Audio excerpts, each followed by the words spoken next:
മുഅദ്ദിനുമാർ ചെയ്യുന്നത് ഭയങ്കരമായ ജോലിയാണ്.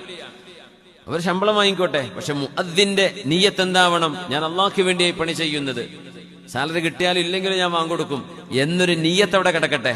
മുഅദ്ദിനുമാർ ദയവ് ചെയ്ത് പള്ളിയിലെ മൂത്രപ്പുര കഴിപ്പിക്കാനുള്ളതല്ല. മുഅദ്ദിനുമാർ ഒരിക്കലും ചെയ്യിപ്പിക്കരുത്. ഒരിക്കലും ഒരു മുഅദ്ദിനിന് ബാങ്ക് വിളിക്കുന്ന ഒരു മനുഷ്യനെ കൊണ്ട് മൂത്രപ്പുരയും കക്കൂസും കഴിപ്പിക്കുക മോശമാണ്. ആ മനുഷ്യനെ തരം താഴ്ത്തലാണത്. നമ്മൾക്കൊക്കെ വേണ്ടി ഉമ്മത്തിന്റെ പ്രതിനിധികളായി അവർ കൊടുക്കുന്ന വാങ്ക് നമ്മൾ കൊടുക്കേണ്ട വാങ്കാണ്. നമുക്ക് വേണ്ടി ഒരാൾ വാങ്ക് വിളിക്കുമ്പോ ആ മനുഷ്യനെ കൊണ്ട് കക്കൂസ് കഴിപ്പിക്കുക. ദയവ് ചെയ്ത് പള്ളി കമ്മിറ്റിക്കാർ, നിങ്ങളിവിടെ നടക്കണുണ്ടോ ഇല്ലെന്ന് എനിക്കറിയില്ല, ഏതെങ്കിലും വല്ല മനുഷ്യനെ കൊണ്ടൊന്ന് ചെയ്യിപ്പിച്ചോളി, അവർക്ക് പൈസ കൊടുത്തോളൂ.